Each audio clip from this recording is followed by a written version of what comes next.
একুশে পদক, যেখান থেকে প্রতি বছর কিন্তু আমাদের যে কোনো এক্সামে কিন্তু প্রশ্ন হয়ে থাকে এবং আমাদের আপকামিং যে এক্সামগুলো আছে সেই এক্সামগুলোর জন্য এবং বর্তমান প্রেক্ষাপটে কিন্তু এই জিনিসটা অনেক অনেক বেশি গুরুত্বপূর্ণ। কেন কথা বলছি আজকের এই ভিডিওতে, সম্প্রতি দেওয়া একুশে পদক 2026 থেকে। আচ্ছা, সো একুশে পদকগুলা আমাদের কয়জন পেয়েছে সেটা জানার আগে আমরা একটু ব্যাকগ্রাউন্ড দিয়ে জানার চেষ্টা করবো। এটা খুবই বেশি গুরুত্বপূর্ণ। কেন সেটা হচ্ছে যে এই যে একুশে পদকটা এটা চালু হয় কত সালে? চালু হয়েছিল 1976 সালে।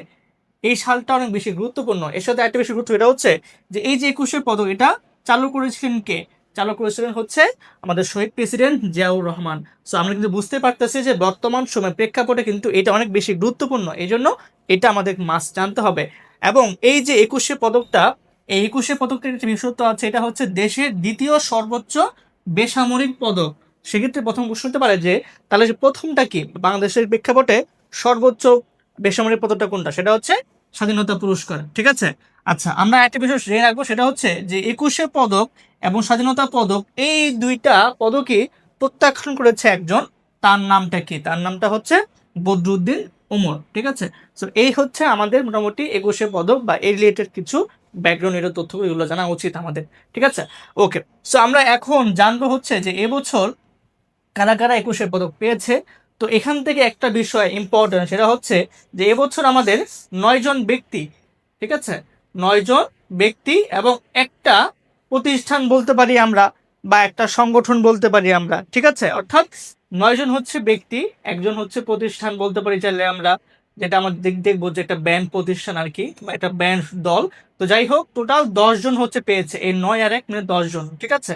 সো আমরা একটু প্রত্যেকটা ডিটেলস জানবো যে কে কোন সেক্টরে পেয়েছে। আচ্ছা, প্রথমত হচ্ছে চলচ্চিত্রের ক্ষেত্রে পেয়েছে হচ্ছে ফরিদা আক্তার ববিতা। নামগুলোর পুরোটা ফর্ম জানা উচিত। ঠিক আছে।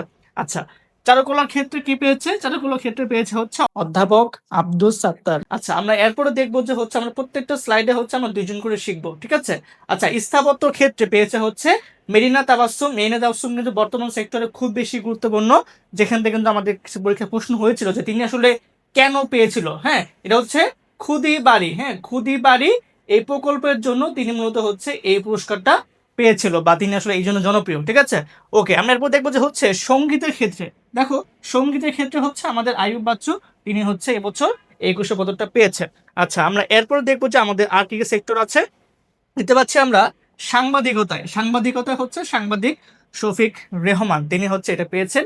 এবং আমরা এরপরে দেখব নাট্যকলার ক্ষেত্রে কে পেয়েছে। নাট্যকলা পেয়েছে হচ্ছে আমাদের ইসলাম উদ্দিন পালাকার। ঠিক আছে। তো ইনি হচ্ছে আমাদের পেয়েছে নাট্যকলা, এবং ইনি পেয়েছে হচ্ছে আমাদের সাংবাদিকতার ক্ষেত্রে।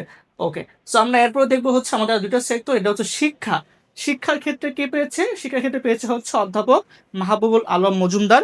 এবং আমরা দেখবো এখানে হচ্ছে ভাস্কর্য ক্ষেত্রে কে পেয়েছে? তেজস হালদার জস। ঠিক আছে। সো এই দুটো সেক্টর আমরা এখানে দেখলাম।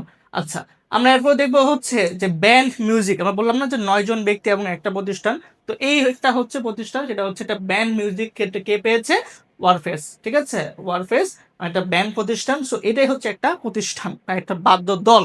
আচ্ছা, এবং নৃত্যর ক্ষেত্রে পেয়েছে হচ্ছে আমাদের অর্থী আহমেদ। নৃত্য ক্ষেত্রে কে পেয়েছে? অর্থী আহমেদ। সো আমাদের এই যে দশটা নাম, অর্থাৎ 10 জন ব্যক্তি এবং একটা প্রতিষ্ঠান, জানতে হবে যে এবছর 2026-এ একুশে পদক তারা তারা পেয়েছে। আচ্ছা, এবং এর সাথে আমি একটু বিষয় জানিয়ে রাখছি, তোমরা যারা এখনো ইউনিভার্সিটি পরীক্ষা দিতে যাচ্ছ বা এখনো কোথাও চান্স পাও নাই বা ভাবছো যে এটা প্রিপারেশন নেওয়া দরকার, তাদের জন্য জানিয়ে রাখছি আমার এই ভিডিওর মাধ্যমে। সেক্ষেত্রে হচ্ছে আমাদের অনলি জিএসটি ব্যাচ 2.0, তুমি বিজ্ঞানের শিক্ষার্থী হও বা তুমি বাণিজ্যের স্টুডেন্ট হও, মানবিকের স্টুডেন্ট হও, যেহেতু গুচ্ছে গ্রুপ চেঞ্জ করার অপশন নাই, নিজ নিজ বিভাগে পরীক্ষা দেওয়া লাগবে। অর্থাৎ তুমি ইন্টারমিডিয়েটে যে বিভাগে ছিলা তোমাকে সেই বিভাগে এক্সাম দেওয়া লাগবে। এটা হচ্ছে গুচ্ছের একটা সিস্টেম। সো গুচ্ছে কিন্তু এখন 20টা ইউনিভার্সিটি আছে, বর্তমানে গুচ্ছে 20টা ইউনিভার্সিটি আছে। তো এই 20টা ইউনিভার্সিটির মধ্যে মোটামুটি আর্টসের শিক্ষার্থীদের জন্য মোটামুটি এখানে 16টা বা 17টা ভার্সিটিতে সিট রয়েছে। ঠিক আছে। এখন তোমাদের জন্য আমাদের এখানে 30 ডেজ একটা প্ল্যান নিচ্ছি আমরা। 30 ডেজ প্ল্যান কেন? কারণ আমাদের এখানে 15 তারিখ থেকে হলো ওরিয়েন্টেশন ক্লাস, 15 ফেব্রুয়ারি ওরিয়েন্টেশন ক্লাস। আমরা ঈদের আগে, অর্থাৎ রোজার ঈদের আগে ইনশাল্লাহ ক্লাসগুলো শেষ করে দিব। তো সেই হিসাবে হচ্ছে আমাদের 30 দিনের প্ল্যান থাকবে, ডেলি 2টা করে ক্লাস। রমজানের ইস্যুগুলো মাথায় রেখে, রমজানের মধ্যে স্টুডেন্টরা কোন সময় ক্লাস করতে সুবিধা হয় ওইটা মাথায় রেখে আমরা একটা প্ল্যান আগাচ্ছি। তোমাদের যাদের মনে হয় যে আমি একটা গোছানো প্ল্যান চাই, মোস্ট ওয়েলকাম আমাদের অনলি জিএসটি ব্যাচ 2.0 তে।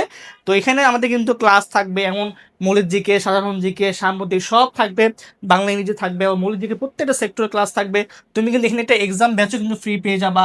এবং কি তোমরা যারা হচ্ছে একটা আরো বেসিক ক্লিয়ার চাও, অনেক কিছু পড়তে চাও, তাদের জন্য হচ্ছে আমাদের আগেকার ব্যাচে অর্থাৎ এবছরের আমাদের গুচ্ছ ব্যাচ 1 যেটা, তুমি এটার রেকর্ড পেয়ে যাবা। এর সাথে তুমি একটা 40 days প্ল্যান পাবা। তুমি সবকিছু এখানে পেয়ে যাবা মাত্র 1499 টাকা। এই কোর্সটা কিন্তু আমাদের যেমন কমার্সের জন্য আছে, মানে কিন্তু সায়েন্সের জন্য আছে। সো তুমি আমাদের পেজে নক করো, ইনশাল্লাহ তোমাদের এই কোর্সের মাধ্যমে যার যেরকম পাবলিকান হওয়ার স্বপ্নটা বা তোমাদের এই কাঙ্ক্ষিত স্বপ্নটা ইনশাল্লাহ বাস্তবায়ন হবে। জাস্ট নিজেকে শেষ অবধি লড়ে যাও। ইনশাল্লাহ দেখা হবে ভালো কিছুতে, ইনশাল্লাহ দেখা হবে ক্লাসরুমে। আল্লাহ হাফেজ, আসসালামু আলাইকুম।